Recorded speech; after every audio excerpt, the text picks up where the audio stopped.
Welcome to the Mom Founders Table. Pull up a chair and join me every week as I become your thought partner and help you lead to create change. I'm your host, Kelsey Kenry, entrepreneur, millionaire mom of three, and strategic business coach for established mom entrepreneurs. Every week, you will get tactical guidance to apply to your business, leadership, and life that will help you further your true success while also being invited into a new way of thinking and being that creates true freedom. I'm here to call you out and call you up, so take a seat and let's begin. Okay, here's the thing.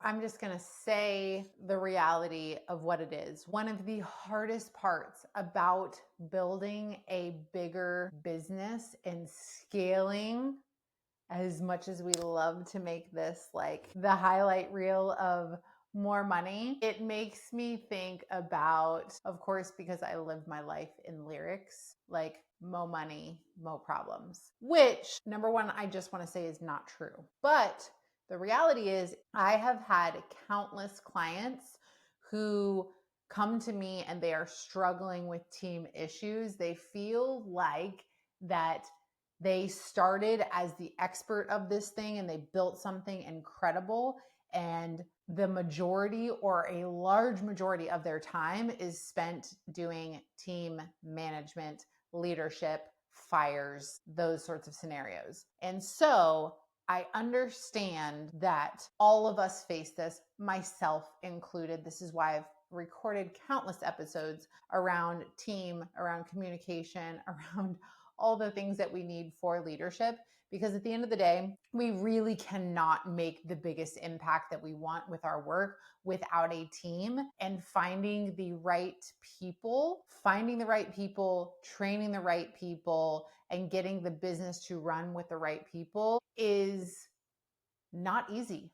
It's really not easy. And so today, we are talking all about why your team right now is not operating the way that you want them to.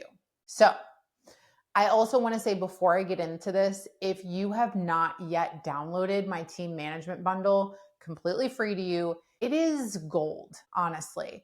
Like, these are templates that I have created for myself and for my private clients that you get to plug into your business that create such clarity, such good communication. And I not only give you templates for meeting agendas, quarterly reviews, yearly planning, all sorts of good stuff, but I give you audios where I am walking you through how to communicate and run those meetings, things that you need to be thinking about as the leader, etc. There is just so much goodness in there that has been so helpful to so many of my clients, because one of the biggest ways that we create change of you earning more while working less hours is by, hey, we need the right team, right? And we need them to be able to run, and we need you to be able to go on vacation and play with your kids and pick your kids up and go on dates without your business falling apart. So that link to that free team management bundle is in my show notes for you if you haven't gotten it yet. Those come directly to your email. So make sure that you check junk or spam, because we all know that these email lists and putting your stuff in spam, it's annoying. It is what it is, but it's there for you and it's really freaking valuable. And it'll be extremely helpful if you apply that alongside everything that we talk about today. So why is your team not operating the way that you want them to? Let me tell you a little story about baby leader Kelsey. The first time that I hired was, I want to say in 2014 or 15. So if you don't know my story, I originally started in the fitness space. I built an incredible online business and also we had a gym here locally to us. We specialize actually in powerlifting. I was a competitive powerlifter. I was a drug tested figure competitor, actually a figure pro, just to toot my own horn a little bit there because that shit was hard. But I'm sharing this because that is where I originated. So my first hire was because that online fitness business had grown so much and so fast, and there was just inquiries always coming in, and I had this massive roster of clients that I was doing everything myself for. And I was like, I literally can't do this by myself. So the first time that I hired, it was an assistant. I recommend, I don't care what industry that you're in. I don't care what your org chart looks like right now. I don't care if you have 2 employees or 200. You need an administrative assistant that is in your back pocket, that is an excellent communicator, that can keep your shit in check, that can organize your calendar, that can make sure that you have your head on straight. Everybody needs this role. That's a side note. But in this first hire, my first time hiring, I'm like, I literally have no idea what I'm doing. What I do know is that I can't do it by myself. And so I ended up hiring actually my coach, who was my like competitive coach. Eric was actually my powerlifting coach.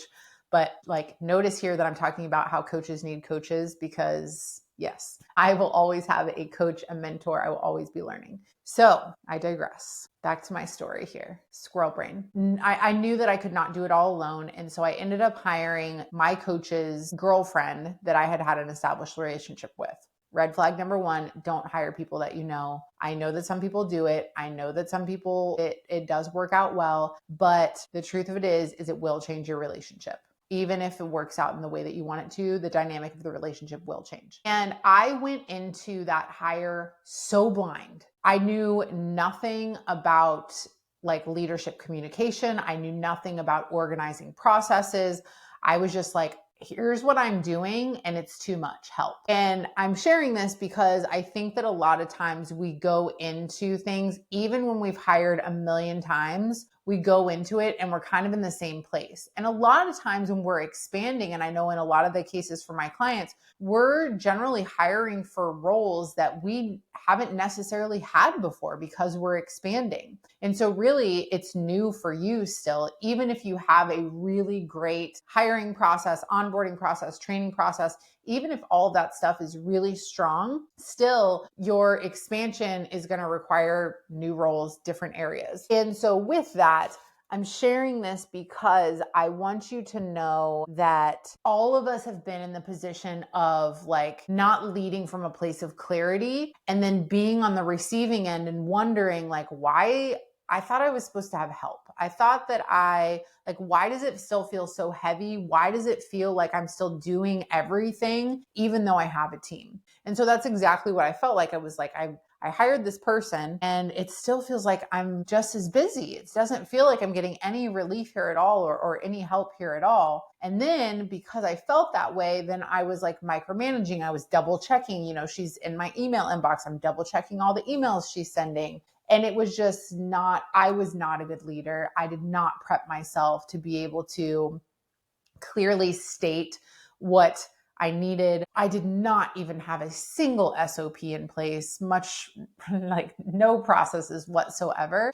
And so I would hope that as established as you are, that you do have those things in place, but no judgment if you don't, because I have worked inside businesses that are doing over 7 figures a year that don't have any of that either. So it's just a reminder that no matter the level, every single one of us at some point have been in the position of saying, well, I have people that are supposed to be helping me, but it doesn't feel the way that I want it to. So let's talk about why this happens. Let's talk about what we need to fix in order to get our teams operating in the way that we actually want them to. And there's going to be some hard pills for you to swallow today, but it is what it is. I'm here to call you out and call you up, as you know, and I want you to be better. I want you to be better. I want you to be a better leader. I want you to be a better leader in your business, in your home. And so you need to hear these things. And I'm going to be clear with you on what these things are and why they matter.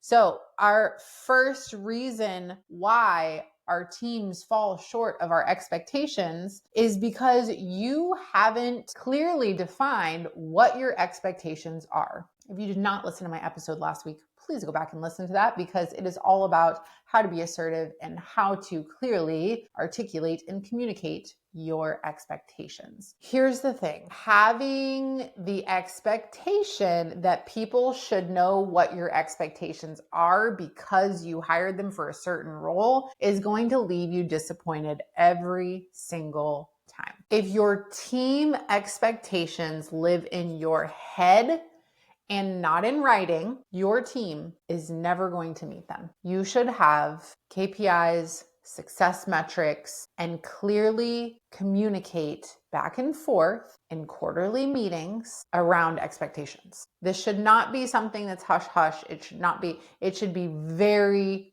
obvious. So if your team is not operating in the way that you want it to, where have you not given them clarity on what your expectations for them are and the way that they should be operating?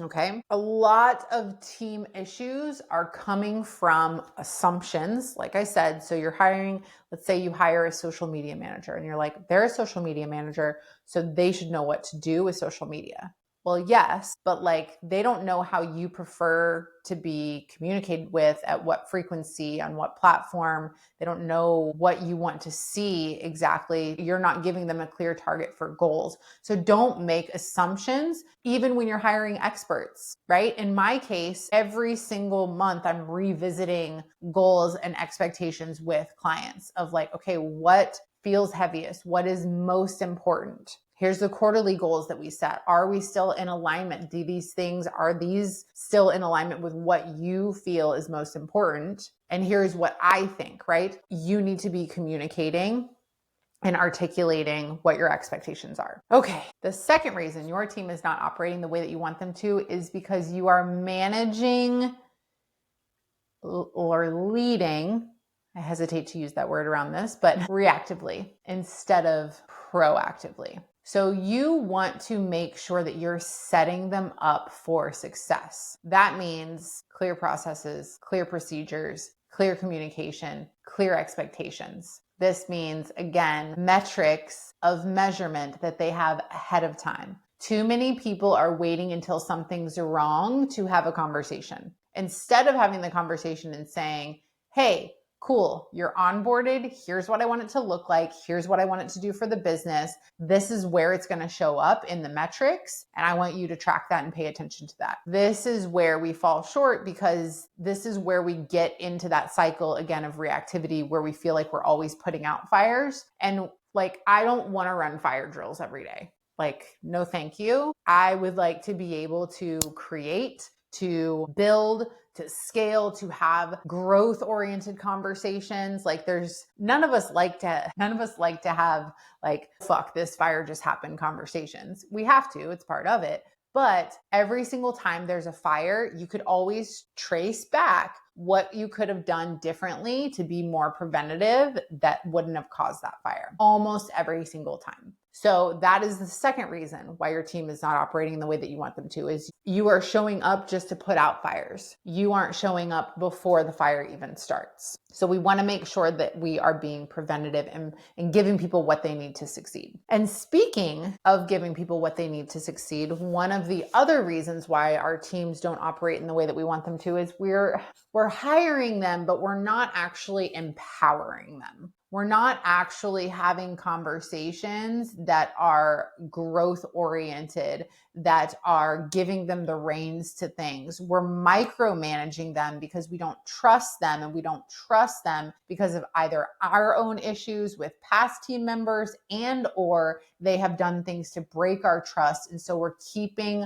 our finger on the pulse at all times and micromanaging them instead of letting them lead their role. So a lot of times I will hear from clients, I wish my team would take more initiative. I wish that they would develop more creative ideas. I wish they would come to our meetings with and be more collaborative and problem solve with me. And so my question always is, well, how are you communicating to them that you want that? Or are you? And in what sort of direction are you giving them in expectations? So for instance, in my team meeting, we have a portion of the agenda that's called the think tank. So based upon the goals that we talk through, then we say, okay, so based upon the goals, everybody's expected to bring an idea on how we could reach those goals in a new or different way.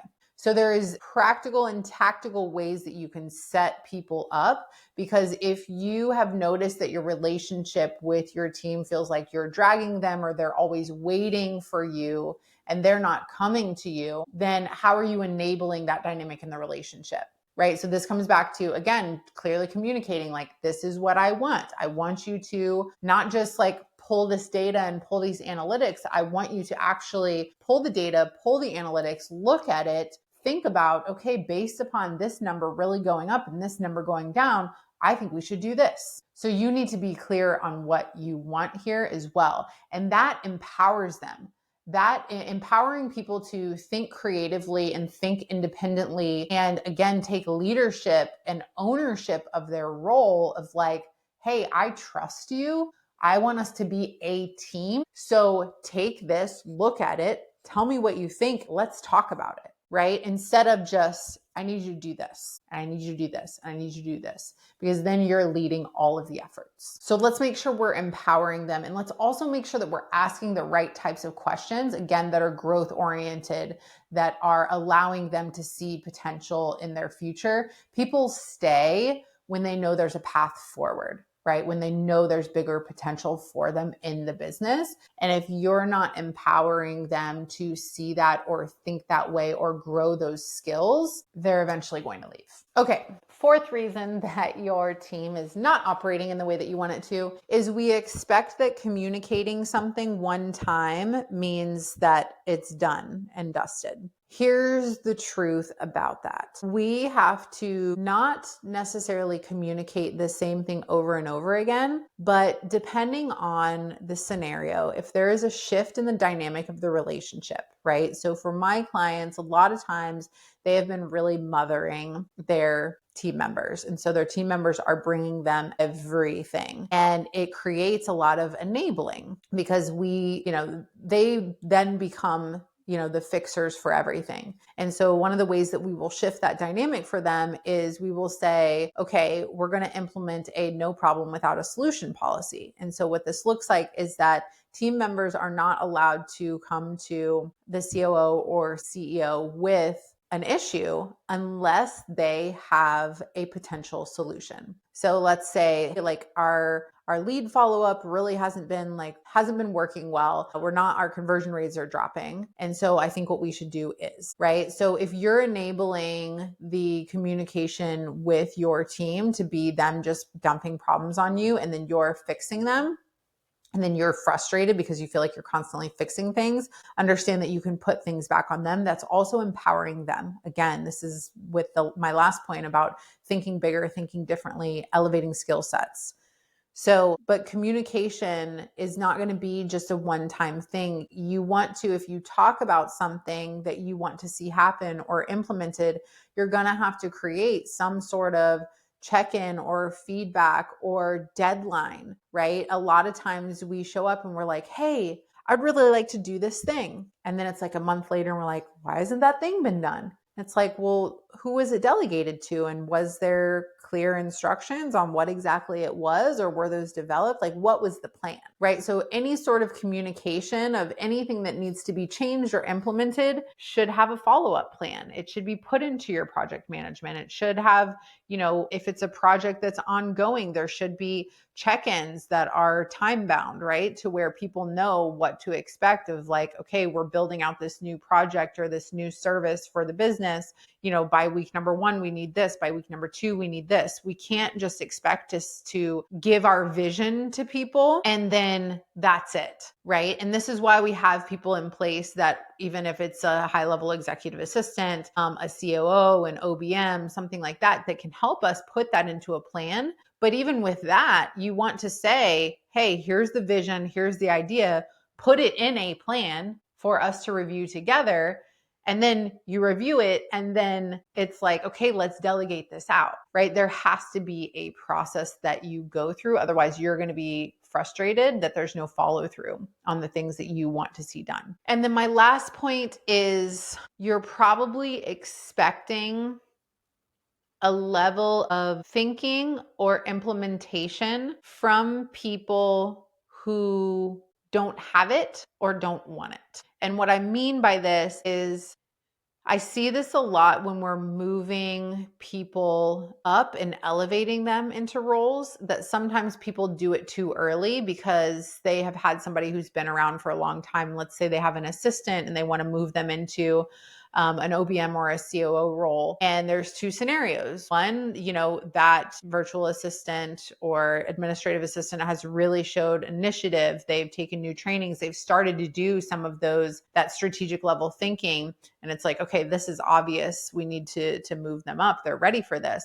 And then there's the other version, which is like you're dragging them. And it's like, okay, well, we don't really want to hire somebody new. Like, who could we put here? And so really this comes back to your org chart and making sure you have the right people in the right roles, and making sure during the hiring process that you explicitly state what is expected, not only for their tasks and their responsibilities, but even in their character, even in the way that you expect them to think. Like expecting somebody who is a heads down implementer to be a strategic thinker is going to be a difficult gap unless that's something that they truly want and have expected interest in. And so really this last difficulty that I see is, again, just really more in role misalignment, right? So one of the reasons why your team is not operating in the way that you want it to is somebody's not in the right seat. Somebody is trying to function or perform tasks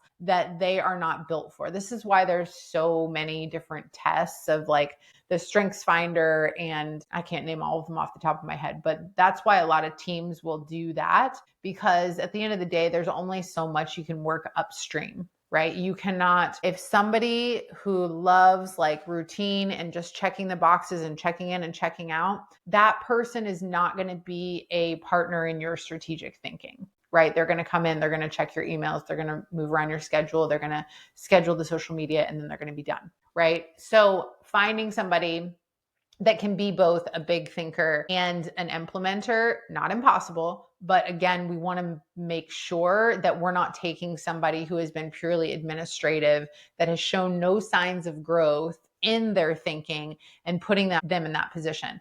And sometimes people just want to hire like a second version of them because they want to offload everything because they're burnout, which is honestly just a different topic altogether. But I will say that's again where we see a lot of role misalignment. So I love like hyper specific roles besides that like administrative VA role, just because that everybody should have a catch-all person, I think. And alongside that, the bigger that the business gets and the more that we have people hire, I see a lot of people that kind of copy paste hires, but the people are drastically different. So I feel like I could record a whole episode on just like your org chart, but it is so industry specific and I would need so much information. But if you are recognizing that you're like, something's off here in my org chart, like I'm seeing these gaps, please DM me on Instagram, because I love to talk through and kind of can give you some ideas of like a potential hire that you may need to fill a gap, and or somebody that you might need to move seats. So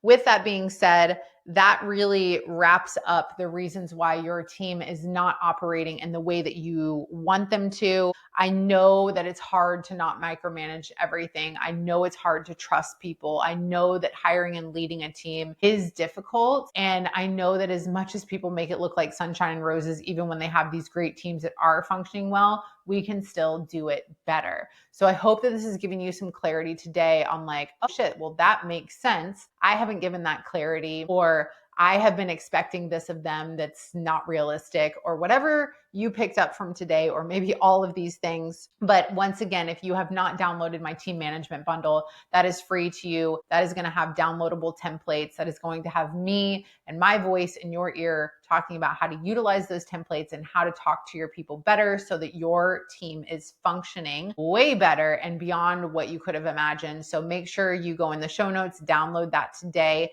Thank you for listening. I hope that you feel some relief and knowing that you can go forward and get your team operating on the same page, because that's the thing, guys. At the end of the day, teamwork makes the dream work. And if we want our businesses to scale bigger, if we want to make a bigger impact with our work, we need good people that are behind our vision, and we need the right people in the right seats. And I can absolutely help you do that.